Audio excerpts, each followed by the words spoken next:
স্বপ্ন হচ্ছে নবুয়তের সূচনা। নবুয়তের সূচনা হয়েছিল স্বপ্নের মাধ্যমে।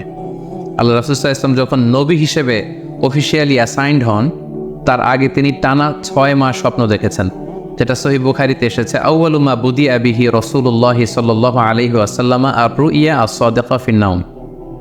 রাসূল সাল্লাল্লাহু আলাইহি ওয়াসাল্লামের কাছে ওহী বা রেভেলেশনের সূচনা হয়েছিল স্বপ্নের মাধ্যমে। ফাকানা লা ইয়ারা রুইয়া ইল্লা জাআত মিসলা ফালাকিস সুবহি। আর রাতে স্বপ্নে রাসূল সাল্লাল্লাহু আলাইহি ওয়াসাল্লাম যা দেখতেন, দিনের বেলা সেটা প্রভাতের সূর্য কিরণের ন্যায় রাসূল সাল্লাল্লাহু আলাইহি ওয়াসাল্লামের কাছে সুস্পষ্ট হয়ে যেত। অর্থাৎ যা তিনি রাতে দেখতেন স্বপ্নে, দিনের বেলা সেটাই হুবহু ঘটে যেত। তো এই হাদিস থেকে আমরা বুঝতে পারি যে স্বপ্ন হচ্ছে ওহীর সূচনা, অর্থাৎ ওহীর সূচনাটা হয়েছিল স্বপ্নের মধ্য দিয়ে।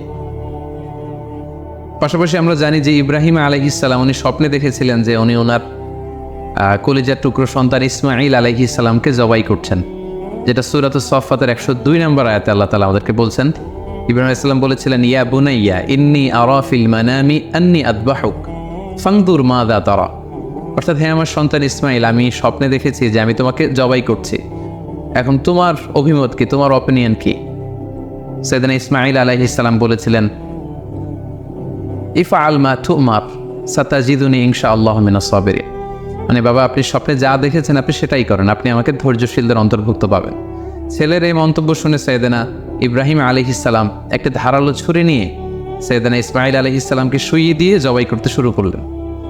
তো এই ঘটনা থেকে বোঝা যায় নবীদের স্বপ্ন এটা সাধারণ কোনো স্বপ্ন নয়, এটা ওহীর অন্তর্ভুক্ত। নবীদের স্বপ্ন যদি নিছক স্বপ্নই হতো, তাহলে একটা স্বপ্নের উপর ভিত্তি করে সাইয়েদনা ইব্রাহিম আলাইহিস সালাম ওনার সন্তানকে জবাই করার জন্য উদ্যত হতেন না। তার মানে বোঝা গেল নবীদের স্বপ্ন হচ্ছে এটা মিন ওয়াহিল্লাহ, এটা আল্লাহ তাআলার পক্ষ থেকে নবীদের প্রতি ওয়াহি। পাশাপাশি আল্লাহ রাসূল সাল্লাল্লাহু আলাইহি ওয়াসাল্লাম যখন মক্কার কাফিরদের দ্বারা অত্যাচারিত হয়ে মদিনায় হিজরত করেছিলেন, মদিনায় যাওয়ার প্রায় 6 বছর পরে 6ষ্ঠ হিজরিতে তিনি স্বপ্ন দেখলেন যে তিনি আবার মক্কায় ফিরে গিয়েছেন। সেখানে তিনি মসজিদুল হারামে প্রবেশ করেছেন এবং বাইতুল্লাহ শরীফ তিনি তাওয়াফ করছেন। তো এই স্বপ্ন দেখার পরে আল্লাহ রাসূল সাল্লাল্লাহু আলাইহি ওয়াসাল্লাম সাহাবাদেরকে নিয়ে উমরা করার জন্য মক্কায় রওনা হলেন। এটাই প্রমাণ করে যে স্বপ্ন যদি নবীদের জন্য নিছক স্বপ্ন হতো, তাহলে এই ঝুঁকি, এই রিস্ক আল্লাহ রাসূল সাল্লাল্লাহু আলাইহি ওয়াসাল্লাম নিতেন না। কিন্তু এই ঝুঁকি নিয়েও তিনি উমরা করতে গিয়েছিলেন। যদিও সে বছর তিনি উমরা করতে পারেননি, ওনাকে ফিরে আসতে হয়েছিল তৎপরবর্তী বছর অর্থাৎ 7ম হিজরিতে তিনি এই উমরাটি সম্পাদন করেছিলেন। তো এই আয়াত এবং রাসূল সাল্লাল্লাহু আলাইহি ওয়াসাল্লামের এই ঘটনাকে কেন্দ্র করে বোঝা যায় স্বপ্ন শুধু নবীদের জন্য স্বপ্ন নয়, এটা ওহীর অন্তর্ভুক্ত। সূরাতুল ফাতিহা আল্লাহ তাআলা ইরশাদ করছেন, লাকাদ সাদাকাল্লাহু রাসূলাহু রুইয়া বিল হক লা তাদখুলুন্নাল মাসজিদাল হারামা ইনশাআল্লাহ। অর্থাৎ আল্লাহ তাআলা আপনার স্বপ্নকে হে নবী অবশ্যই সত্যায়ন করবেন এবং অচিরে ইনশাআল্লাহ আপনি মসজিদুল হারামে উমরা করার জন্য প্রবেশ করবেন। তাহলে প্রথমে আমরা জানলাম যে নবীদের কাছে ওহীর সূচনা, বিশেষ করে রাসূল সাল্লাল্লাহু আলাইহি ওয়াসাল্লামের কাছে ওহীর সূচনা হয়েছিল স্বপ্নের মধ্যে দিয়ে। এরপর আমরা জানলাম নবীদের স্বপ্ন নিছক স্বপ্ন নয়, এটা ওহীর অন্তর্ভুক্ত। এই পর্যায়ে আমরা জানব যে বিশ্বাসীদের জন্য, যারা মুমিন, তাদের জন্য স্বপ্নের গুরুত্ব কতটুকু। সেক্ষেত্রে আমরা সহিহ বুখারীর একটা হাদিস উল্লেখ করতে পারি, যেখানে আল্লাহ রাসূল সাল্লাল্লাহু আলাইহি ওয়াসাল্লাম বলেছেন, লাম ইয়াবকা মিনান নবুওয়াতি ইল্লাল মুবাশশিরাত। অর্থাৎ নবুয়ত আর পৃথিবীতে নেই, নবী হওয়ার সুযোগ আর পৃথিবীতে নেই, নবুয়ত বন্ধ হয়ে গিয়েছে। কিন্তু আল্লাহ তাআলার পক্ষ থেকে মুবাশশিরাত কিন্তু বন্ধ হয়নি, মুবাশশিরাত আসবে। সাহাবা জিজ্ঞেস করলেন, ওমাল মুবাশশিরাত, হে আল্লাহ রাসূল মুবাশশিরাত কি? আল্লাহ রাসূল সাল্লাল্লাহু আলাইহি ওয়াসাল্লাম বললেন, আর রুইয়া আস-সালিহা। মুবাশশিরাত হচ্ছে সত্য স্বপ্ন। বিশ্বাসীরা যখন রাত্রিবেলা সত্য স্বপ্ন দেখবে, বিশ্বাসীদের জন্য সত্য স্বপ্ন বা সুন্দর স্বপ্ন নিছক স্বপ্ন নয়, এটা আল্লাহ তাআলার পক্ষ থেকে গ্ল্যাড টাইডিংস, সুসংবাদ হতে পারে অথবা সতর্ক করা হতে পারে। এমনকি আল্লাহ রাসূল সাল্লাল্লাহু আলাইহি সাল্লাম বলেছেন যে ভালো স্বপ্ন হচ্ছে নবুয়তির 46 ভাগের 1 ভাগ। সহিহ বুখারীতে এসেছে, আল্লাহর হাবিব সাল্লাল্লাহু আলাইহি ওয়াসাল্লাম ইরশাদ করেন, আর রুইয়া আস-সালিহা জুজউন মিন 46 জুজআন মিনান নবুওয়া। অর্থাৎ ভালো স্বপ্ন বা সত্য স্বপ্ন নবুয়তির 46 ভাগের 1 ভাগ। Could you imagine that? কি করে একজন বিশ্বাসীর স্বপ্ন নবুয়তির 46 ভাগের 1 ভাগ হতে পারে? তার মানে মুমিনের স্বপ্ন একজন বিশ্বাসীর স্বপ্নকে আল্লাহ তাআলা অনেক বেশি গুরুত্ব দিয়েছেন। এটা শুধু স্বপ্ন নয়, এটা হতে পারে আল্লাহ তাআলার পক্ষ থেকে একটা গাইডেন্স, হতে পারে কোনো গ্ল্যাড টাইডিংস, সুসংবাদ, হতে পারে কোনো সতর্কতা বাণী। এজন্য এই স্বপ্নকে, বিশ্বাসীদের স্বপ্নকে আল্লাহ রাসূল সাল্লাল্লাহু আলাইহি ওয়াসাল্লাম নবুয়তির 46 ভাগের 1 ভাগ বলে উল্লেখ করেছেন। কেন তিনি বিশ্বাসীদের স্বপ্নকে নবুয়তির 46 ভাগের 1 ভাগ বলে উল্লেখ করলেন? এর কারণ হচ্ছে, আমরা জানি যে আল্লাহ রাসূল সাল্লাল্লাহু আলাইহি সাল্লাম তিনি নবী হয়েছিলেন কত বছর বয়সে? জি, 40 বছর বয়সে। এবং তিনি পৃথিবী থেকে ইন্তেকাল করেছিলেন 63 বছর বয়সে, অর্থাৎ ওনার নবুয়তির পুরো ডিউরেশনটা ছিল 23 বছর। তাহলে নবুয়তির সময়সীমা ডিউরেশন ছিল 23 বছর। আর নবুয়তি প্রাপ্তির আগে তিনি টানা 6 মাস শুধু স্বপ্ন দেখতেন। তাহলে এই 6 মাসকে যদি আমরা 23 বছর দিয়ে 23 বছরের উপর ভাগ করি, তাহলে এটা 46 ভাগের 1 ভাগ হয়। এবং সে কারণে আল্লাহ রাসূল সাল্লাল্লাহু আলাইহি সাল্লাম সত্য স্বপ্নকে নবুয়তির 46 ভাগের 1 ভাগ বলে ঘোষণা করেছেন। এই পর্যায়ে আমরা জানবো স্বপ্নের প্রকারভেদের ব্যাপারে। খুব সোজা সাপটা যদি বলতে হয়, তাহলে বলতে হবে যে স্বপ্ন হচ্ছে 3 প্রকার। একটা হচ্ছে আল্লাহ তাআলার পক্ষ থেকে, যেটা আল্লাহ দেখান। আরেকটি হচ্ছে শয়তানের পক্ষ থেকে, যেটি শয়তান মানুষকে দেখায়। আরেকটি হচ্ছে নিজের পক্ষ থেকে, অর্থাৎ সারাদিন আপনি যেটা নিয়ে কনসার্নড, সারাদিন আপনি আপনার চিন্তা ভাবনার মধ্যে যেই জিনিসটাকে স্থান দেন, সেটাই আপনি রাত্রিবেলা দেখেন। অর্থাৎ দিনের বেলা হয়তো কেউ খেলাধুলা নিয়ে খুব ব্যস্ত, সে খুব ফুটবল পছন্দ করে, সারাদিন ফুটবল খেলে। দেখা যাবে যে রাতের বেলাও সে স্বপ্নে দেখছে যে সে ফুটবল খেলছে, অথবা স্টেডিয়ামে যে সে ফুটবল খেলা দেখছে। দিনের বেলা হয়তো সে বাজারে যে ব্যবসা বাণিজ্য করে, রাতেও হয়তো দেখা যাচ্ছে সে যে জিনিসপত্র কিনছে, দরদাম করছে, সেটা তার পক্ষ থেকে। তাহলে বেসিকলি স্বপ্ন হচ্ছে 3 ধরনের। একটা আল্লাহর পক্ষ থেকে, একটা শয়তানের পক্ষ থেকে, আরেকটা হচ্ছে নিজের পক্ষ থেকে, যেটা আমরা সহিহ মুসলিমের একটি বর্ণনা থেকে জানতে পারি, যেখানে আল্লাহ রাসূল সাল্লাল্লাহু আলাইহি ওয়াসাল্লাম ইরশাদ করছেন, আর রুইয়া সালাসা, স্বপ্ন হচ্ছে 3 ধরনের। ফারুইয়া আস-সালিহা বুশরা মিনাল্লাহ, যেটা ভালো স্বপ্ন সেটা হয় আল্লাহর পক্ষ থেকে। ওয়া রুইয়া তাহজিনুন মিনাশ শাইতান, আরেকটা স্বপ্ন থাকে যেটা শয়তানের পক্ষ থেকে, সেটা ভয় দেখানো হয়। ভয়ঙ্কর যদি কোনো দুঃস্বপ্ন দেখে থাকেন, তাহলে এটা আল্লাহর পক্ষ থেকে নয়, এই স্বপ্নটা শয়তানের পক্ষ থেকে। আরেকটি হচ্ছে রুইয়া মিম্মা ইউহাদ্দিসুল মারউ নাফসাহু, আরেকটি স্বপ্ন ব্যক্তি সে নিজের সাথে নিজে স্বপ্নে হয়তো কথা বলে বা এমন কিছু দেখে যেটা সুসংবাদও নয়, যেটা ভয়ঙ্করও কিছু নয়, বরং সারাদিন সে যে বিষয়টি নিয়ে চিন্তা ভাবনা করতো, রাতে সেটার একটা প্রতিচ্ছবি, সেটাই সে দেখতে পাচ্ছে। এটা হচ্ছে নিজের পক্ষ থেকে স্বপ্ন। তাহলে খুব সহজে আমরা এইভাবে বলতে পারি যে স্বপ্ন 3 প্রকার। একটা হচ্ছে রাহমানি, আরেকটা হচ্ছে শাইতানি, আরেকটা হচ্ছে নাফসানি। রিপিট, আমি আবার বলছি, স্বপ্নের প্রথম প্রকার হচ্ছে রাহমানি, দ্বিতীয় প্রকার হচ্ছে শাইতানি, তৃতীয় প্রকার হচ্ছে নাফসানি। যেটা রাহমানি সেটা রহমানের পক্ষ থেকে, আল্লাহ দেখান। আর যেটা শয়তানি সেটা শয়তানের পক্ষ থেকে, শয়তান ভীতিকর পরিবেশ তৈরি করার জন্য বা ভয় দেখানোর জন্য যেটা দেখায়। আরেকটা হচ্ছে নাফসানি, যেটাকে বলা হয় আবগাসু আহলাম, যেটার কোনো মিনিং হয় না, অর্থাৎ নিজের পক্ষ থেকে নিজের চিন্তা ভাবনার প্রতিচ্ছবি। তাহলে শুরুতে আমরা জানবার চেষ্টা করব যে রহমানি, যেটাকে আরবিতে বলা হচ্ছে রুইয়া বা রুইয়া সাদেকা বা সালেহা, সেটা কি, এবং সেটা যদি আমরা দেখি সেক্ষেত্রে আমাদের করণীয় কি।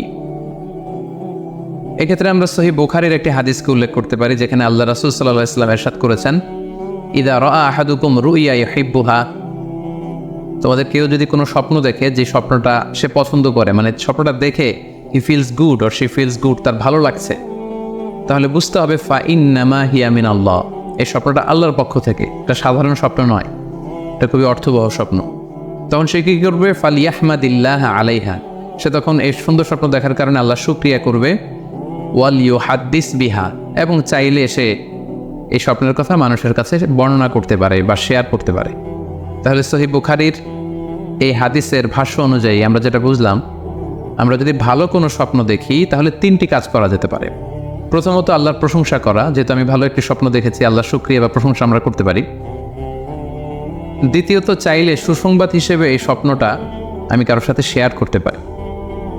আর 3 নম্বর হচ্ছে এমন ব্যক্তিকে আমি শেয়ার করব যে আমাকে ভালোবাসে বা যে আমার শুভাকাঙ্ক্ষী, তা না হলে আমি হিংসার শিকার হতে পারি। কারণ আন-নি'মাতু মাহসুদা, যে কোনো ধরনের নেয়ামতই, আপনি যদি আল্লাহর কোনো বিশেষ মার্সি, ব্লেসিংস বা নেয়ামত পেয়ে ধন্য হন, এটা সবার ভালো নাও লাগতে পারে, এটা সবার অন্তরে সহ্য নাও হতে পারে, ফলে আপনি হিংসার শিকার হতে পারেন। সো ভালো স্বপ্ন দেখলে আপনি চাইলে কারোর কাছে শেয়ার করতে পারেন। সেক্ষেত্রে সে যদি আপনার শুভাকাঙ্ক্ষী হয় বা আপনাকে পছন্দ করে, আপনাকে ভালোবাসে, এরকম কাছের কারোর সাথে আপনি শেয়ার করতে পারেন। আমরা সবাই নিঃসন্দেহে এরকম ভালো ভালো স্বপ্ন দেখতে চাই। আমরা কেউই ভয়ঙ্কর কোনো স্বপ্ন দেখতে চাই না। আমরা নিঃসন্দেহে এমন স্বপ্ন দেখতে চাই রাতের বেলায় যে এই স্বপ্নে আল্লাহ তাআলার পক্ষ থেকে আমাদের জন্য দিক নির্দেশনা থাকবে, অথবা কোনো সুসংবাদ থাকবে, কিংবা থাকবে আগাম কোনো সতর্কতা বাণী। এ জাতীয় ভালো স্বপ্ন যদি আমরা দেখতে চাই তাহলে আমাদের কি করা উচিত? সেক্ষেত্রে সর্বপ্রথম আমাদের যেটা করতে হবে, আমাদেরকে সত্যবাদী হতে হবে। সাধারণত সত্যবাদীদের স্বপ্ন সত্য হয়ে থাকে। যেখানেই সত্য সেখানেই যেন আমার অবস্থান হয়, আমি যেন সবসময় সত্যের পক্ষে থাকি। 2 নম্বর হচ্ছে আকলুল হালাল, আমাকে হালাল খেতে হবে। যারা হালাল খায় তাদের স্বপ্ন সাধারণত সত্য হয় এবং অর্থবহ স্বপ্ন হয়। পাশাপাশি আল্লাহ তাআলার দেয়া যে আদেশ নিষেধ সেগুলো আমাকে মেনে চলতে হবে। 4 নম্বরে রাত্রিবেলা আমি যখন ঘুমাবো আমাকে অজু করে ঘুমাতে হবে। ওই ইয়ানামু আলা তাহারা, পবিত্রতার সাথে যদি কেউ ঘুমায় তাহলে অজু করে ঘুমালে রাতে সে যে স্বপ্ন দেখবে সাধারণত সে স্বপ্নটি সত্য হয়। যদি সম্ভব হয় ক্যাবলামুখী হয়ে শোয়া, ক্যাবলামুখী হয়ে আমরা শুতে পারি। এই বিষয়গুলো যদি আমরা এনশিওর করতে পারি, অর্থাৎ সত্যবাদী হওয়া, হালাল খাবার খাওয়া, আল্লাহর দেয়া বিধিনিষেধ সবসময় মেনে চলবার চেষ্টা করা, রাত্রিবেলা অজু অবস্থায় ঘুমানোর অভ্যেস করা, পাশাপাশি ক্যাবলামুখী হয়ে শোয়ার চেষ্টা করা, এই বিষয়গুলো যদি আমরা মেনটেন করার চেষ্টা করি তাহলে আমরা যে স্বপ্নগুলো দেখব সেগুলো সত্য স্বপ্ন হবে বলে আমরা আশা করি। প্রিয় সুধী, এবারে আমরা জানব স্বপ্নের দ্বিতীয় প্রকারের ব্যাপারে, অর্থাৎ যেটাকে আরবিতে বলা হচ্ছে হলম, বা আমরা বলেছি শয়তানি, যেটা শয়তানের পক্ষ থেকে আসে।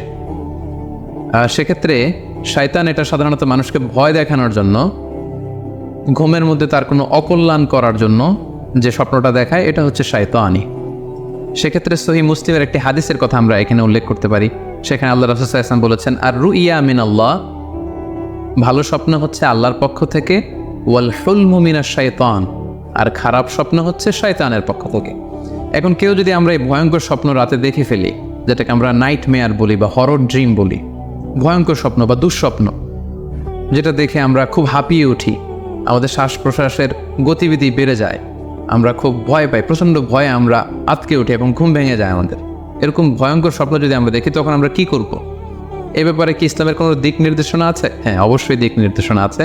সেক্ষেত্রে আমরা সহিহ মুসলিমের একটি হাদিস উল্লেখ করতে পারি এখানে, যেখানে আল্লাহ রাসূল সাল্লাল্লাহু আলাইহি ওয়াসাল্লাম বলেছেন, ইযা রাআ আহাদুকুম আর-রুইয়া ইয়াকরাহুহা, তোমাদের কেউ যদি রাতে এমন কোনো স্বপ্ন দেখে যেটা সে অপছন্দ করে, মানে ভয়ঙ্কর, ভীতিকর দুঃস্বপ্ন যদি সে দেখে, তাহলে ফালইয়াবসুক আন ইয়াসারিহি সালাসান, সে যেন তার বাম দিকে 3 বার থুতু ফেলে। ওয়ালিয়াস্তাইয বিল্লাহি মিনাশ শাইতানি সালাসান, আর সে যেন শয়তানের ব্যাপারে আল্লাহ তাআলার কাছে 3 বার পানাহ চায় বা আশ্রয় প্রার্থনা করে। ওয়ালিয়াতাহাওয়াল আন জামবিহি আল্লাযী কানা আলাই, আর যে পাশে হয়ে সে শুয়েছিল সে পাশ চেঞ্জ করে অন্য পাশ হয়ে যেন সে ঘুমায়। সুবহানাল্লাহি বিহামদি, কত চমৎকার দিক নির্দেশনা।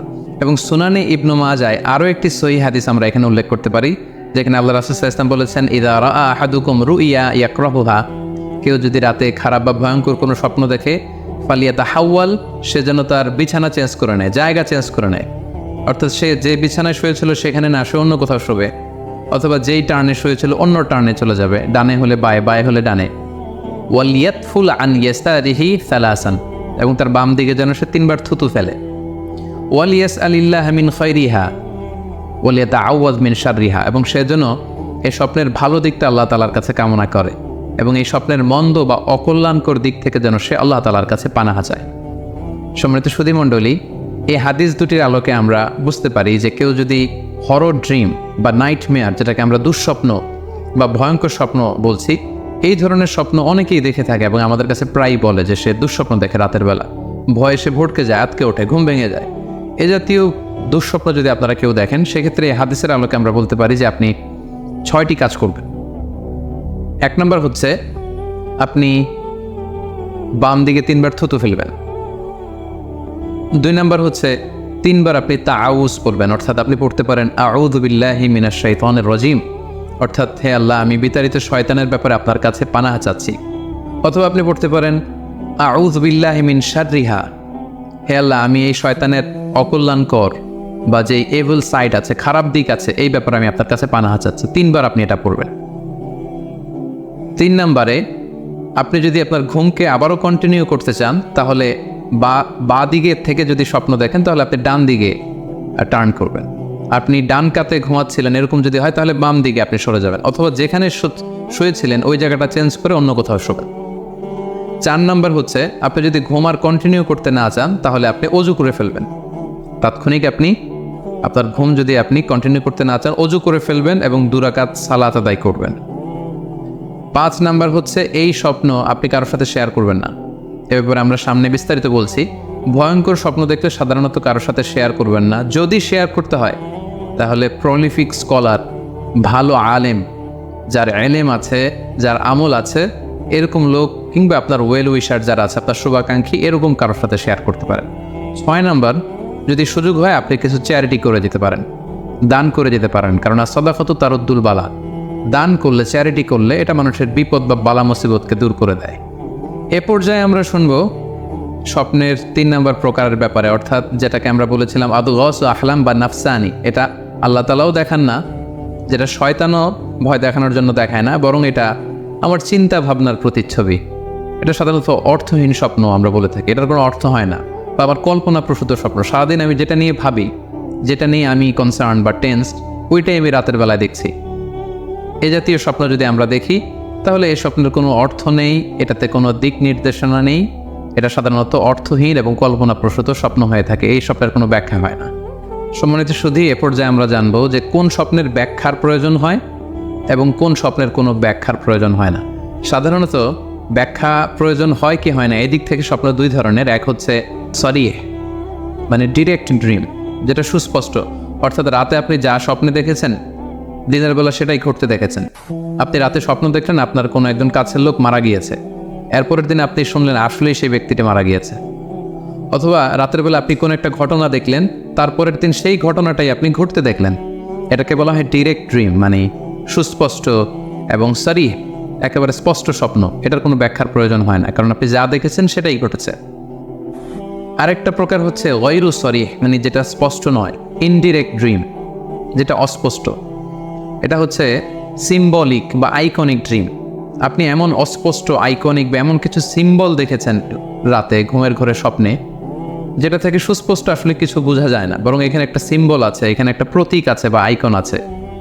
এই জাতীয় যে স্বপ্নগুলো আছে সাধারণত এগুলোর ব্যাখ্যার প্রয়োজন হয়, যেহেতু আপনি বুঝতে পারছেন না যে এটা দিয়ে আসলে কি বোঝানো হচ্ছে।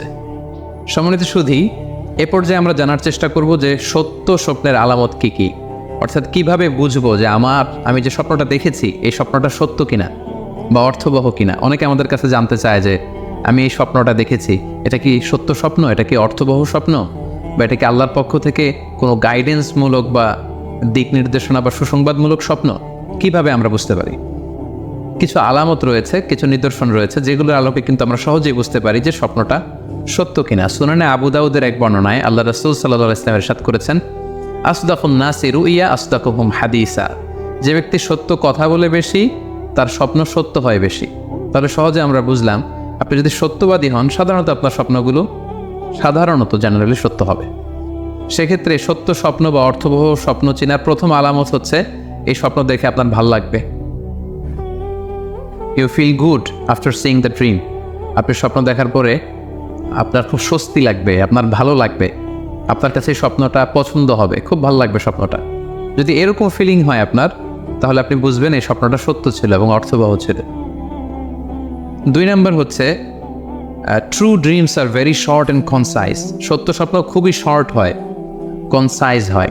আরবিতে যেটাকে বলা হয় ওয়াদিহা জালিয়া, খুবই শর্ট, স্পষ্ট, ক্লিয়ার এবং কনসাইজ। অনেকে রাতে অনেক লম্বা লম্বা স্বপ্ন দেখে, লম্বা এপিসোড দেখে, একটার পর একটা ঘটনা দেখতে থাকে, মুভির মতো লম্বা লম্বা ঘটনা সে দেখতে থাকে। এই জাতীয় লম্বা লম্বা ঘটনা যদি আপনি দেখে থাকেন রাতে, বা এপিসোড আকারে একটার পর একটা ঘটনা যেটার সাথে কোনো মিল নেই, এই জাতীয় স্বপ্নের সাধারণত কোনো অর্থ হয় না, এগুলো অর্থবহ স্বপ্ন নয়। অর্থবহ স্বপ্ন চেনার 3 নম্বর আলামত বা সাইন হচ্ছে রিপিটেশন। অর্থাৎ একই স্বপ্ন যদি আপনি বারবার দেখেন তাহলে বুঝতে হবে এটা অর্থবহ স্বপ্ন, এবং এটার মাধ্যমে আল্লাহ তাআলা আপনাকে কোনো দিক নির্দেশনা বা গাইডেন্স দিতে যাচ্ছেন। আপনাকে বোঝার চেষ্টা করতে হবে যে আসলে আল্লাহ তাআলা আপনাকে কী বোঝাতে যাচ্ছেন। তাহলে 3 নম্বর হচ্ছে রিপিটেশন। বারবার যদি কোনো স্বপ্ন দেখেন এই স্বপ্নটা সত্য হবে এবং অর্থবহ হবে। এটা নট নেসেসারি যে আপনি একাই বারবার দেখেন। একজন মানুষ একটা স্বপ্ন বারবার দেখলে যেমনি অর্থবহ, পাশাপাশি একই স্বপ্ন যদি অনেকে দেখে তাহলে সেই স্বপ্নটাও অর্থবহ। অর্থাৎ আপনি একটা স্বপ্ন প্রায় দিন দেখেন, তাহলে বোঝা যাচ্ছে এটা অর্থবহ স্বপ্ন। অথবা একটা স্বপ্ন অনেক লোক একসাথে দেখেছে, তারপরের দিন একে অপরের সাথে শেয়ার করে বোঝা গেল যে সবাই একই স্বপ্ন দেখেছে, তাহলে বোঝা যাবে এটা সাধারণ স্বপ্ন নয়, এটা অর্থবহ স্বপ্ন, মিনিংফুল স্বপ্ন। যেমন এক্ষেত্রে আমরা লাইলাতুল কদরের একটা হাদিসের কথা উল্লেখ করতে পারি। সহিহ বুখারীতে এসেছে, রমাদান মাসে সাহাবারা স্বপ্ন দেখলেন, অনেক সাহাবা একসাথে স্বপ্ন দেখলেন যে ওনাদেরকে বলা হচ্ছে রমাদানের শেষ দশকের শেষ 7 দিন, শেষ 7 দিনের যে কোনো একদিন কদর হয়ে যেতে পারে। ওনারা সবাই এসে সাহাবা রিদওয়ানুল্লাহি তাআলা আলাইহিম আজমাইন আল্লাহ রাসূল সাল্লাল্লাহু আলাইহি ওয়াসাল্লামের কাছে বললেন, ইয়া রাসূলুল্লাহ, আমি স্বপ্নে দেখেছি যে বলা হচ্ছে কদরের জন্য রমজানের শেষ 7 দিনকে তালাশ করতে। আরেকজন এসে একই কথা বললো যে ইয়া রাসূলুল্লাহ, আমি দেখেছি রমজানের শেষ 7 দিনে কদর হতে পারে। তো এরকম অনেক সাহাবা যখন আল্লাহ রাসূল সাল্লাল্লাহু আলাইহি ওয়াসাল্লামের কাছে এসে এই ঘটনা বলল, তখন আল্লাহ রাসূল সাল্লাল্লাহু আলাইহি ওয়াসাল্লাম বললেন, আরা রুইয়াকুম কদ তাওয়াতাআত ফিস সাবঈল আওয়াখির, যে আমি দেখতে পেলাম যে তোমাদের স্বপ্নটা রমজানের শেষ 7 দিনের ব্যাপারে ঐকমত্য হয়েছে, একই ধরনের স্বপ্ন তোমরা সবাই দেখেছো, তাই তোমরা রমজানের শেষ দশকের শেষের 7 দিনে কদর তালাশ করো। রমজানের শেষ দশকের শেষ 7 দিনে কদর হয়ে যাওয়ার সম্ভাবনা বেশি। সেই বুখারীর এই হাদিসের আলোকে কিন্তু আমরা বুঝতে পারলাম যে একটি স্বপ্ন, একই ধরনের ঘটনা যদি অনেকে দেখে তাহলে এটা অর্থবহ। পাশাপাশি এক্ষেত্রে আমরা আজানের হাদিসটি উল্লেখ করতে পারি। আমরা এখন নামাজের আগে যে আজান দেয়া হয়, শুরুর দিকে কিন্তু সাহাবাদের আজানের পদ্ধতি জানা ছিল না। তখন সাহাবারা আল্লাহ রাসূল সাল্লাল্লাহু আলাইহি ওয়াসাল্লামের সাথে কনসাল্ট করছিলেন যে কীভাবে আজান দেওয়া যায়, অর্থাৎ কীভাবে ঘোষণা দেওয়া যায় সালাতের জন্য। একজন সাহাবা বলল, আমরা আগুন জ্বালিয়ে দিব, আগুনের ধোঁয়া দেখে মদিনার সবাই বুঝবে যে এখন সালাতের সময়, তো সবাই চলে আসবে। আরেকজন বলল, না, প্রতিদিন আগুন জ্বালানো এটা নিরাপদ না, বরং আমরা খ্রিস্টানদের মতো বেল বাজিয়ে দিব, একজন বেল রিঙ্গার রাখবো, যে ঘন্টা বাজালে ঘন্টার আওয়াজ শুনে খ্রিস্টানদের মতো চার্চে যেন লোকজন আসে, বাকিরা সবাই নামাজ পড়তে চলে আসবে। তো এক একজনের এক এক পরামর্শ শুনে আল্লাহ রাসূল সাল্লাল্লাহু আলাইহি ওয়াসাল্লাম কোনো সিদ্ধান্তে আসতে পারলেন না। তারপরের দিন একজন সাহাবা চমৎকার একটি স্বপ্ন দেখলেন। তিনি স্বপ্নে দেখলেন, ওনার নাম হচ্ছে আব্দুল্লাহ ইবনে যায়েদ ইবনে আব্দে রাব্বি। উনি স্বপ্নে দেখলেন যে একজন লোক, খুব সম্ভবত ফেরেশতা হবেন, তার গায়ে 2টা সবুজ রঙের জামা এবং তার হাতে বেল, ঘণ্টা। তখন তিনি ওনাকে জিজ্ঞেস করলেন, আপনি কি ঘণ্টা বিক্রি করেন? তখন স্বপ্নে সেই লোকটি বলল, ঘণ্টা দিয়ে তুমি কি করবে? তো সাহাবী বললেন যে ঘণ্টা দিয়ে আমরা নামাজের জন্য আহ্বান করব। তো স্বপ্নে সেই সবুজ কাপড় পরিহিত লোক বলল যে ঘণ্টার চাইতেও যদি চমৎকার একটা আইডিয়া তোমার সাথে শেয়ার করি, সেটা কি তুমি শুনবে? সাহাবী বললেন, হ্যাঁ শুনবো। তখন তিনি বললেন, ঘণ্টা না বাজিয়ে তোমরা উঁচু একটা জায়গায় দাঁড়িয়ে আল্লাহু আকবার, আল্লাহু আকবার, আল্লাহু আকবার, আল্লাহু আকবার, আশহাদু আল্লা ইলাহা ইল্লাল্লাহ, আশহাদু আন্না মুহাম্মাদুর রাসূলুল্লাহ, এই বাক্যগুলো তোমরা বলবে। এই বাক্যগুলোর মধ্যে দিয়ে আল্লাহর বরত্বের ঘোষণা হবে, রাসূল সাল্লাল্লাহু আলাইহি ওয়াসাল্লামের রিসালাতের ঘোষণা হবে, মানুষকে চমৎকার বাক্যে নামাজের দিকে ডাকাও হবে, ফলে লোকজন নামাজেও চলে আসবে। এই চমৎকার কথা শুনে সাহাবা তো অবাক হয়ে গেলেন, ওনার ঘুম ভেঙে গেল। উনি সকালবেলা আল্লাহ রাসূল সাল্লাল্লাহু আলাইহি ওয়াসাল্লামের কাছে এসে পুরো ঘটনা শোনালেন যে একজন লোককে আমি দেখলাম হাতে ঘণ্টা, আমি বললাম ঘণ্টা কিনবো সালাতের আহ্বানের জন্য, তিনি আমাকে এই কয়েকটা বাক্য শিখিয়ে বললেন ঘণ্টা না বাজিয়ে এই বাক্যগুলো দিয়ে আহ্বান করলে কেমন হয়। আল্লাহ রাসূল সাল্লাল্লাহু আলাইহি ওয়াসাল্লাম এই স্বপ্নের কথা শুনে তিনি অভিভূত হলেন। তিনি বললেন, তুমি ঠিকই দেখেছ, তুমি সঠিক স্বপ্ন দেখেছ। যেহেতু বেলালের কণ্ঠ খুব দরাজ, বেলালকে ডাকো, আমাদের ঘণ্টাও বাজানোর দরকার নেই, আগুন জ্বালানোর দরকার নেই, বেলালকে বাক্যগুলো মুখস্থ করিয়ে দাও। বেলাল মসজিদে নববীর পাশে দাঁড়িয়ে আওয়াজ করে এই আজান দিবে, এই ঘোষণা দিবে। এই আজান শুরু হলো। বেলাল রাদিয়াল্লাহু তাআলা আনহু একটা উঁচু জায়গায় দাঁড়িয়ে আল্লাহু আকবার, আল্লাহু আকবার বলে তিনি আজান দিতে শুরু করলেন। এই বাক্যগুলো শুনে সাইয়েদনা ওমরে ফারুক দৌড়াতে দৌড়াতে আল্লাহ রাসূল সাল্লাল্লাহু আলাইহি ওয়াসাল্লামের কাছে আসলেন। এসে বললেন, ইয়া রাসূলুল্লাহ, বেলাল এই বাক্যগুলো কোত্থেকে শিখেছে? গত রাতে তো আমি দেখেছি যে আমাকে একজন লোক বলেছে যে তোমরা এই বাক্যগুলোকে ব্যবহার করে লোকজনকে সালাতের জন্য আহ্বান করো। আল্লাহ রাসূল সাল্লাল্লাহু আলাইহি ওয়াসাল্লাম শুনে অবাক হলেন। অর্থাৎ ওই সাহাবী ঠিক যেমন স্বপ্ন দেখেছেন, ইসলামের দ্বিতীয় খলিফা সাইয়েদনা ওমরে ফারুক রাদিয়াল্লাহু তাআলা আনহু উনিও একই স্বপ্ন দেখেছেন। তার মানে একই স্বপ্ন যদি একাধিক লোকজন দেখে থাকে, সেটা যেমনি অর্থবহ, আবার আপনি একাও যদি একটি স্বপ্ন বারবার দেখেন, সেটাও অর্থবহ। আমরা আজান যে কিভাবে ইন্ট্রোডিউস হলো মুসলিম কমিউনিটির মধ্যে, এই হাদিসের আলোকে বুঝতে পারি যে কোনো স্বপ্ন আপনি বারবার দেখলে বা অনেকে একই স্বপ্ন দেখলে সে স্বপ্নটা অর্থবহ হবে। অর্থবহ স্বপ্ন দেখার 4 নম্বর সাইন হচ্ছে শেষ রাতের স্বপ্ন সাধারণত অর্থবহ হয়, অর্থাৎ লাস্ট 1/3 অফ দ্য নাইট, রাতের শেষাংশে যদি আপনি ফজরের আগ দিয়ে যে স্বপ্নটা মানুষ দেখে সাধারণত এই স্বপ্নটা অর্থবহ হয়, এটা সত্য স্বপ্ন হয়। কারণ এই টাইমে আল্লাহ তাআলা প্রথম আকাশে নেমে আসেন বা মনোনিবেশ করেন এবং ডাকতে থাকেন, কার রিজিকের দরকার আমি রিজিক দেব, কার অর্থের দরকার আমি অর্থ এর ব্যবস্থা করে দেব, কার কি দরকার আমার কাছে চাও, অসুস্থরা আমি তাদেরকে সুস্থ করে দেব। সো ওই টাইমে আল্লাহ তাআলার বিশেষ একটা রহমত পৃথিবীতে নেমে আসে, ফলে শেষ রাতের স্বপ্ন সাধারণত অর্থবহ স্বপ্ন হয়। পাশাপাশি হাদিসে এসেছে যে কিয়ামতের আগ দিয়ে মুমিনরা যে স্বপ্নগুলো দেখবে এই স্বপ্নগুলো সাধারণত অর্থবহ হবে।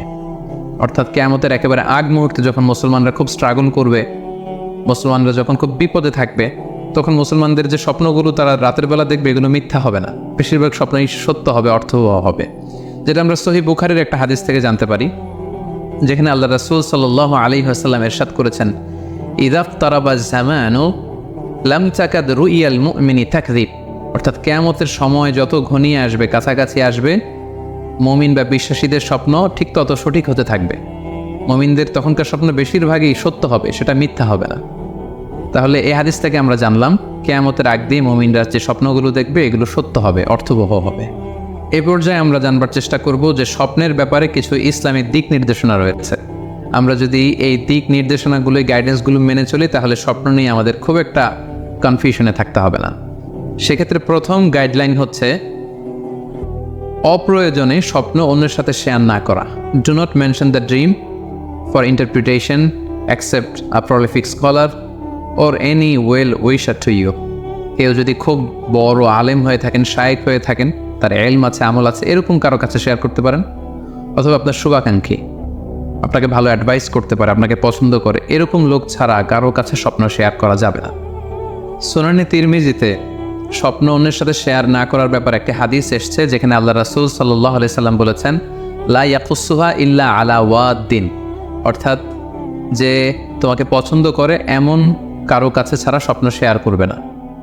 অথবা আউজি রাইন, এমন লোক যে ডিসিশন দিতে পারে, he can advise you, he can provide you the right decision, এরকম লোক যদি আপনার কাছের শুভাকাঙ্ক্ষীদের মধ্যে থেকে কেউ থেকে থাকে আপনি তার সাথে শেয়ার করতে পারেন।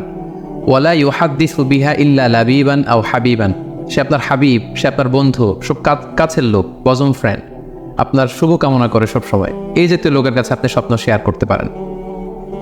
অনেক বর্ণনা এসেছে ওয়ালা ইয়াকুসু রুইয়া ইল্লা আলা আলিমিন আও নাসিহ, স্বপ্ন শেয়ার করতে হলে ভালো আলেমের কাছে শেয়ার করো, অথবা নাসিহ, যে তোমাকে ভালো অ্যাডভাইস করতে পারবে, উপদেশ দিতে পারবে, এরকম কারো কাছে শেয়ার করো, অন্য কারো কাছে নয়।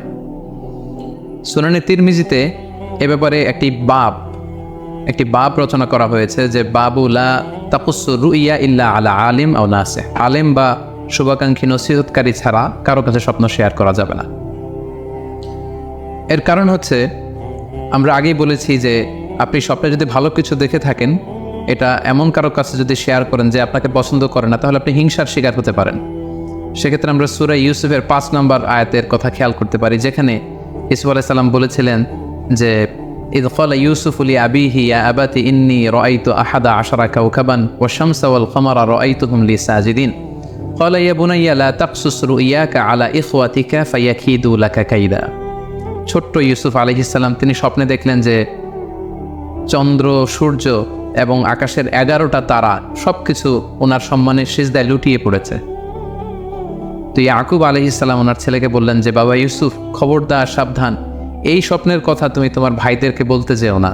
যদি তুমি তোমার ভাইদের সাথে এই চমৎকার স্বপ্নের কথা শেয়ার করো, তাহলে ফায়াকিদু লাকা কাইদা, তারা তোমাকে নিয়ে হিংসা করবে, ষড়যন্ত্র করবে।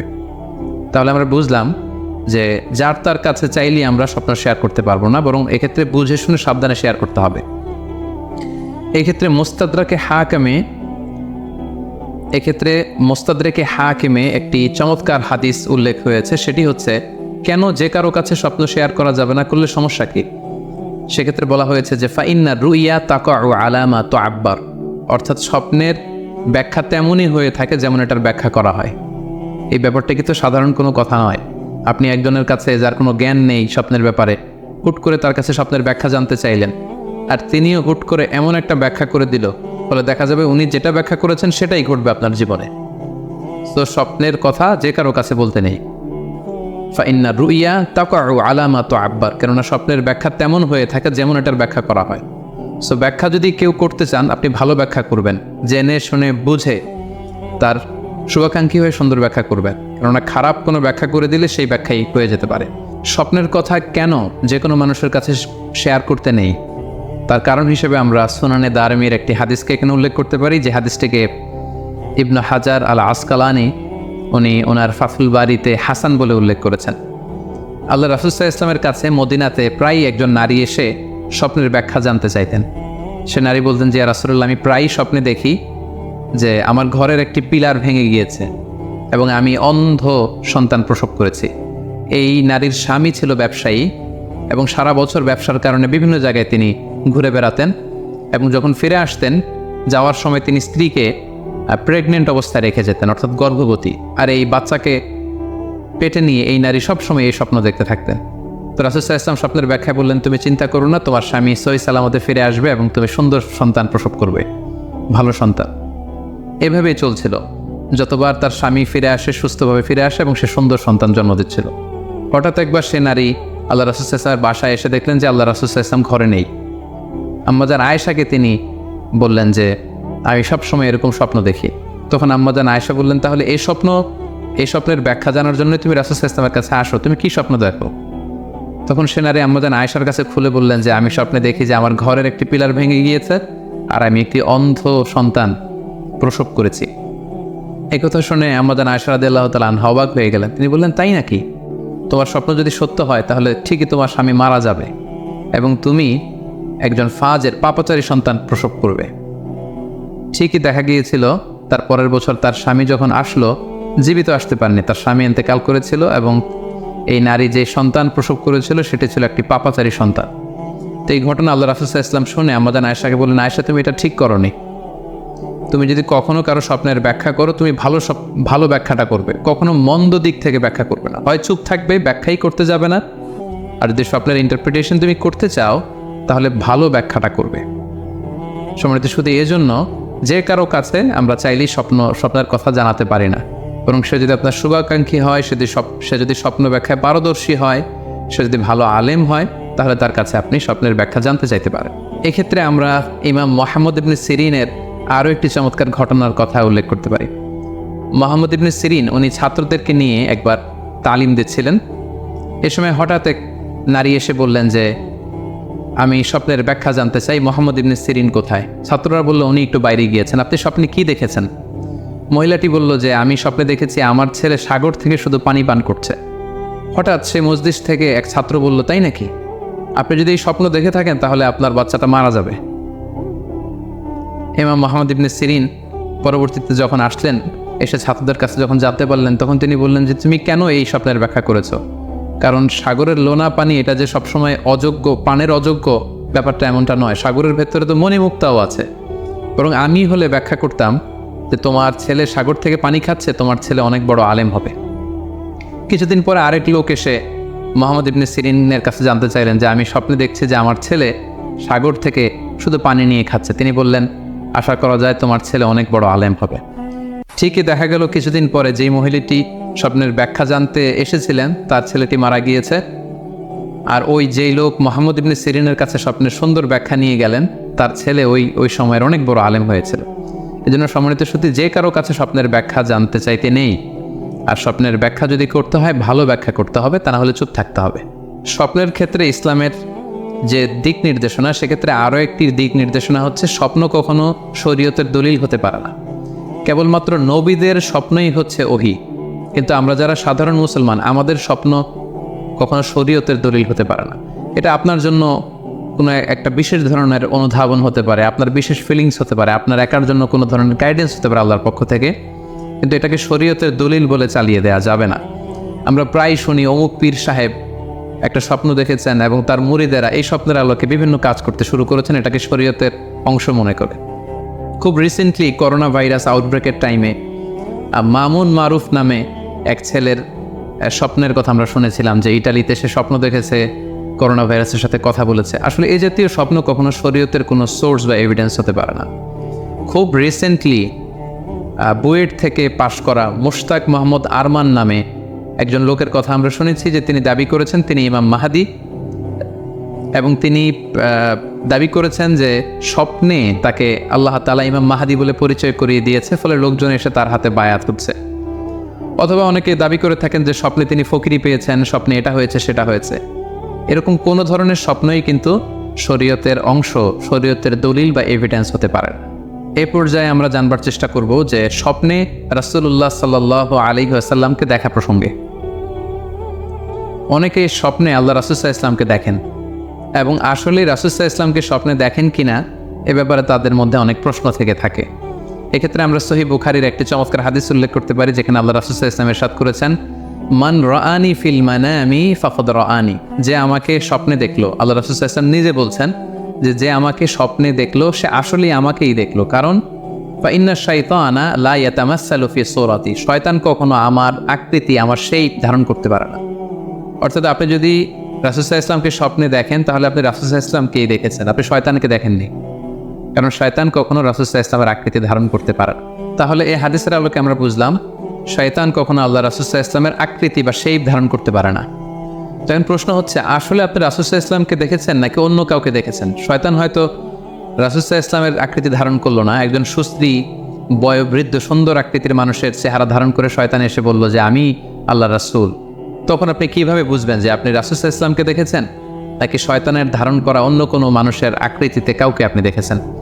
সেক্ষেত্রে বোঝার মাধ্যম হচ্ছে আল্লাহ রাসূল সাল্লাল্লাহু আলাইহি ওয়াসাল্লামের দাড়ি কেমন ছিল, চেহারা কেমন ছিল, চুল কেমন ছিল, দৈহিক গড়ন কেমন ছিল, আকৃতি কেমন ছিল, এগুলো কিন্তু আমরা হাদিস থেকে পাই, কিংবা শামায়েলে তিরমিজিতে রাসূল সাল্লাল্লাহু আলাইহি ওয়াসাল্লামের বডি স্ট্রাকচার, ওনার চেহারা, ওনার অবয়বের ব্যাপারে বর্ণনা পাই।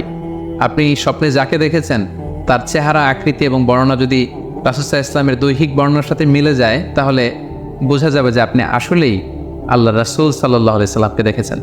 কিন্তু আপনি স্বপ্নে দেখা মানুষটি তার চেহারার সাথে যদি রাসূল সাল্লাল্লাহু আলাইহি ওয়াসাল্লামের চেহারার যে বর্ণনা সেটির সাথে যদি কোনো মিল না থাকে, যদি তার চেহারা রাসূল সাল্লাল্লাহু আলাইহি ওয়াসাল্লামের চেহারার মতো না হয়, শামায়েলে তিরমিজিতে যে বর্ণনা আছে সেরকম যদি না হয়, তাহলে বোঝা যাবে আপনি রাসূল সাল্লাল্লাহু আলাইহি ওয়াসাল্লামকে দেখেননি, বরং অন্য কাউকে দেখেছেন। এক্ষেত্রে আমরা মুহাম্মদ ইবনে সিরিনের ঘটনা উল্লেখ করতে পারি। ওনার কাছে কেউ এসে যদি বলতো যে আমি স্বপ্নে আল্লাহ রাসূল সাল্লাল্লাহু আলাইহি ওয়াসাল্লামকে দেখেছি, তখন মুহাম্মদ ইবনে সিরিন জিজ্ঞেস করতেন, তুমি কি দেখেছো বলো তো? তুমি যাকে দেখেছো তার দাড়ি কেমন, তার চেহারা কেমন, তার চোখ নাক কেমন, তার গড়ন কেমন?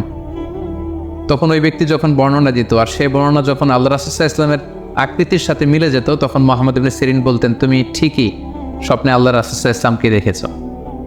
কিন্তু ওই ব্যক্তির বর্ণনা যদি এমন হতো যে না, এর সাথে রাসূল সাল্লাল্লাহু আলাইহি ওয়াসাল্লামের হাদিসে বা শামায়েলে তিরমিজিতে রাসূল সাল্লাল্লাহু আলাইহি ওয়াসাল্লামের দেহের যে বর্ণনা এটার সাথে কোনো মিল নেই, তখন মুহাম্মদ ইবনে সিরিন বলতেন, না, তুমি স্বপ্নে আল্লাহ রাসূল সাল্লাল্লাহু আলাইহি ওয়াসাল্লামকে দেখোনি, বরং তুমি অন্য কাউকে দেখেছো। এ পর্যায়ে আমরা জানবার চেষ্টা করব যে যুগে যুগে কারা স্বপ্ন ব্যাখ্যায় খুব পারদর্শী ছিলেন। নবীদের মধ্যে সাইয়েদনা ইউসুফ আলাইহিস সালাম তিনি সবচেয়ে ভালো স্বপ্নের ব্যাখ্যা করতে পারতেন। সাহাবাদের মধ্যে সাইয়েদনা আবু বকর রাদিয়াল্লাহু তাআলা আনহু চমৎকার স্বপ্নের ব্যাখ্যা করতে পারতেন, এবং তাবেঈদের মধ্যে মুহাম্মদ ইবনে সিরিন চমৎকার স্বপ্নের ব্যাখ্যা করতে পারতেন। আর বলার অপেক্ষা রাখে না যে অবশ্যই আল্লাহ রাসূল সাল্লাল্লাহু আলাইহি ওয়াসাল্লাম তিনিও চমৎকার স্বপ্নের ব্যাখ্যা করতে পারতেন। সহিহ মুসলিমে, সুনানে আবু দাউদে একটা হাদিস এসছে যে আল্লাহ রাসূল সাল্লাল্লাহু আলাইহি ওয়াসাল্লাম ফজরের সালাতের পরে তাসবিহ শেষে সাহাবাদের কাছে জানতে চাইতেন যে গতকাল রাতে কে কি স্বপ্ন দেখেছে আমার কাছে বলো, আমি সেই স্বপ্নের ইন্টারপ্রিটেশন তোমাদেরকে জানাবো। কানা নবী সাল্লাল্লাহু আলাইহি ওয়াসাল্লাম ইযা সাল্লা সুবহা আকবালা আলাইহিম বিওয়াজহিহি ফাকালা হাল রাআ আহাদুম মিনকুম আল বারিহাতা রুইয়া। সহিহ মুসলিমের বর্ণনা, ফজরের নামাজের পর তিনি প্রত্যেকদিন জিজ্ঞেস করতেন, গতকাল রাতে কেউ কি কোনো ভালো স্বপ্ন দেখেছো? কেউ কি কোনো স্বপ্ন দেখেছো? আমার কাছে উল্লেখ করো, আমি এটার ব্যাখ্যা করে দেব।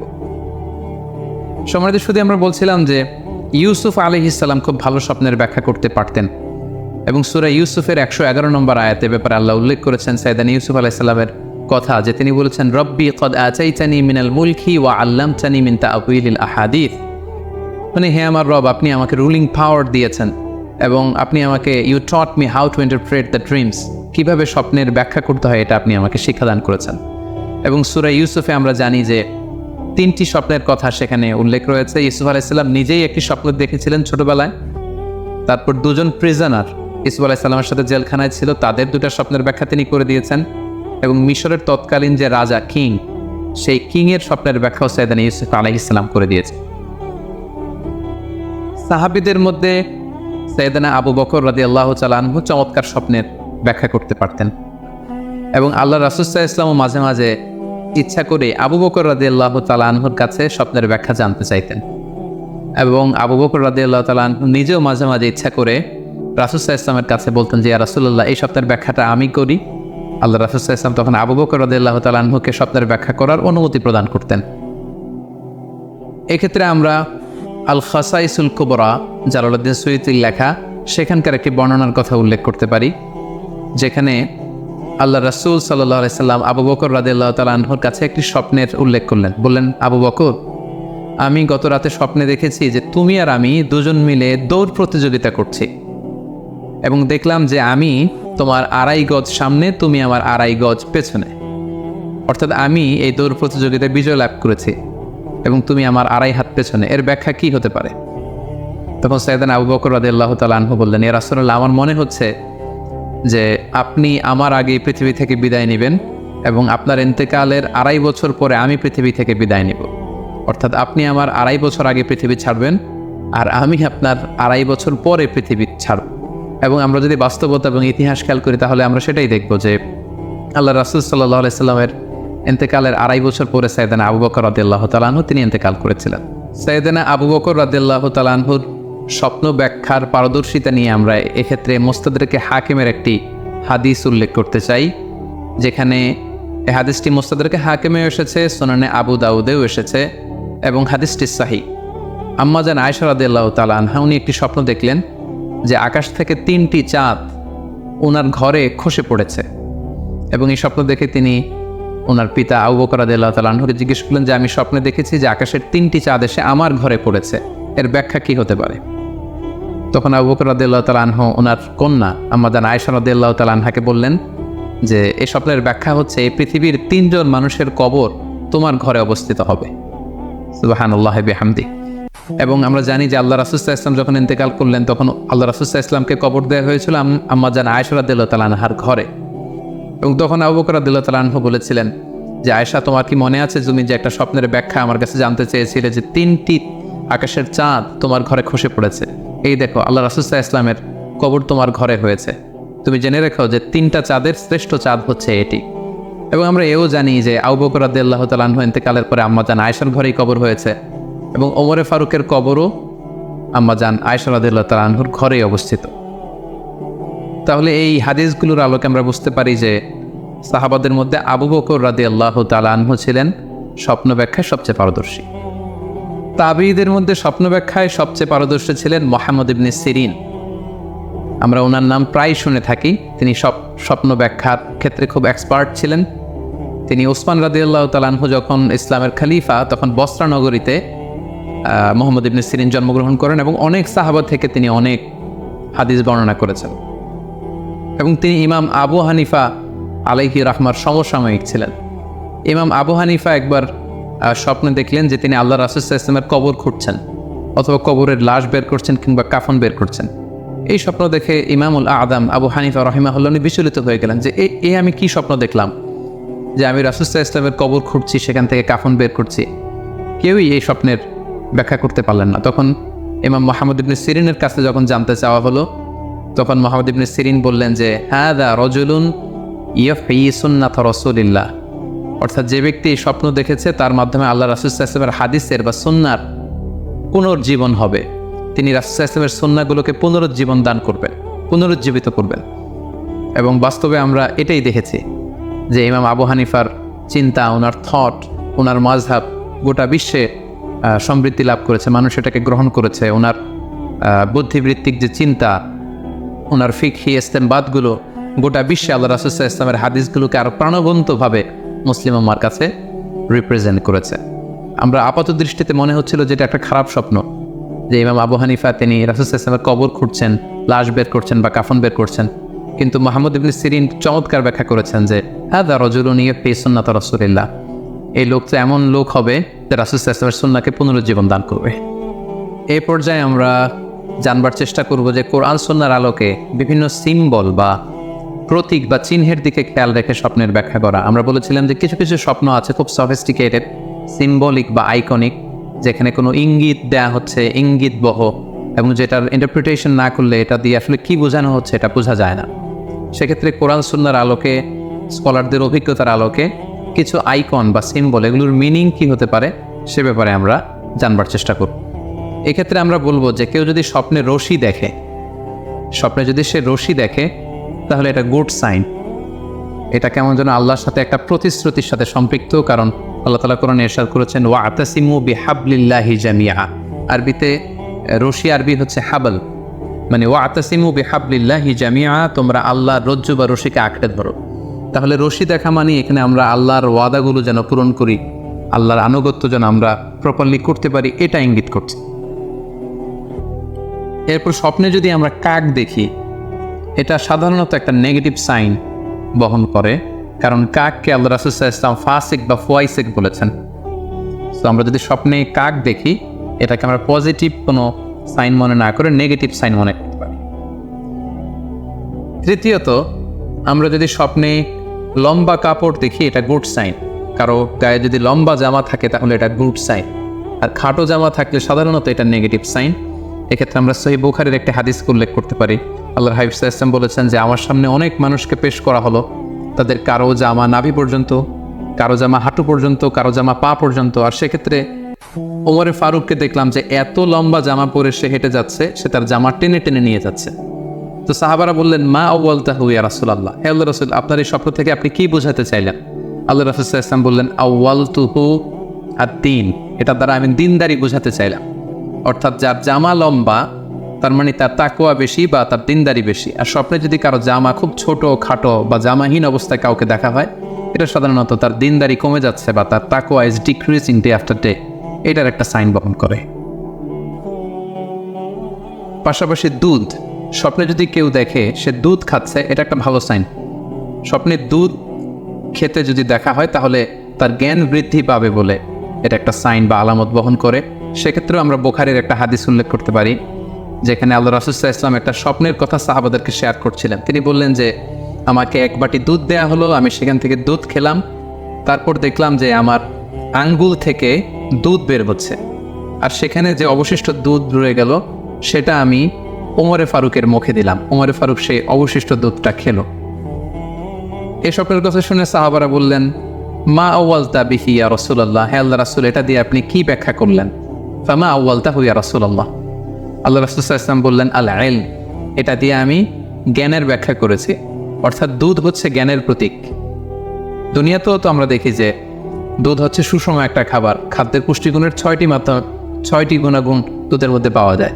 সো কেউ যদি স্বপ্নে দেখেন যে তিনি দুধ পান করছেন, আশা করা যায় এটা তার জন্য ভালো সাইন, তার জ্ঞান বাড়বে বলে আমরা ধারণা করতে পারি। এবার স্বপ্নে যদি কেউ দেখে যে সে আজান দিচ্ছে, এটাও ভালো সাইন। স্বপ্নে আজান দেয়া এটা সাইন হচ্ছে সে হয়তো অচিরেই হজ করতে যাবে। হজের সাথে আজানের কি সম্পর্ক? এর কারণ হচ্ছে সূরা হজ্জে আল্লাহ তাআলা সাইয়েদনা ইব্রাহিম আলাইহিস সালামকে যখন বলেছিলেন যে তুমি হজ শুরু করো, তখন তিনি বলেছিলেন ইব্রাহিম তুমি আজান দাও, ওয়াআযিন ফিন নাসি বিল হজ ইয়াতুকা রিজালা ওয়া আলা কুল্লি দামির ইয়াতিনা মিন কুল্লি ফাজ্জিন আমিক। অর্থাৎ হে ইব্রাহিম তুমি আজান দাও। ইব্রাহিম আলাইহিস সালাম বললেন কোথায় আজান দেব? চারদিকে তো মরুভূমি। আল্লাহ তাআলা বললেন ইব্রাহিম তুমি আজান দাও, এই আজানের আওয়াজ বা শব্দ পৃথিবীর সবার কানে আমি পৌঁছে দেব। তো সাইয়েদনা ইব্রাহিম আলাইহিস সালাম তখন হজের আজান দিলেন বা ঘোষণা দিলেন। আজান শব্দের অর্থ হচ্ছে অ্যানাউন্স, টু অ্যানাউন্স, মানে ঘোষণা দেয়া। সো আপনি যদি স্বপ্নে দেখেন যে আপনি আজান দিচ্ছেন বা কেউ আজান দিচ্ছে, তাহলে সে অচিরেই হজ করবে বা হজ রিলেটেড কোনো একটা ব্যাখ্যা হতে পারে। এভাবে আজানকে হজের সাথে সম্পৃক্ত করা হয়েছে এবং এটা ভালো একটি স্বপ্ন। এবার স্বপ্নে যদি কেউ গর্ত দেখে যে সে গর্ত খুঁড়ছে বা তার জন্য কেউ গর্ত করছে, এটা ষড়যন্ত্রের সাথে সম্পৃক্ত। কেননা আরবি প্রবাদে আছে যে মান হাফারা হুফরাতান ওয়াকা ফিহা, কেউ যদি কারোর জন্য গর্ত করে তাহলে সেই গর্তে সে নিজে আগে পড়বে। তাহলে গর্ত করা মানে অনেকটা কারো বিরুদ্ধে শত্রুতা করা বা ষড়যন্ত্র করার একটা চিহ্ন বহন করে। এবার স্বপ্নে যদি কেউ নৌকা দেখে বা শিপ দেখে, জাহাজ দেখে যে সে জাহাজে আরোহণ করছে বা নৌকায় আরোহণ করছে, এটা তার জন্য একটা ভালো সাইন। সে কোনো বিপদ থেকে মুক্তি পাবে বলে ধারণা করা যেতে পারে।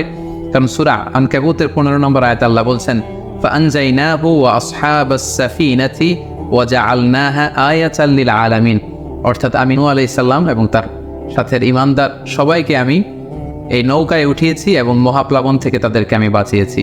আর এই মহাপ্লাবনকে আমি গোটা বিশ্বের জন্য একটা নিদর্শন করে রেখেছি। তো নৌকায় ওঠা বা জাহাজে ওঠা, কোনো শিপে বা লঞ্চে ওঠা, এটা আপনি বিপদ থেকে মুক্তি পাবেন, and you are in the safe zone, এই ধরনের একটা ইঙ্গিত বহন করে।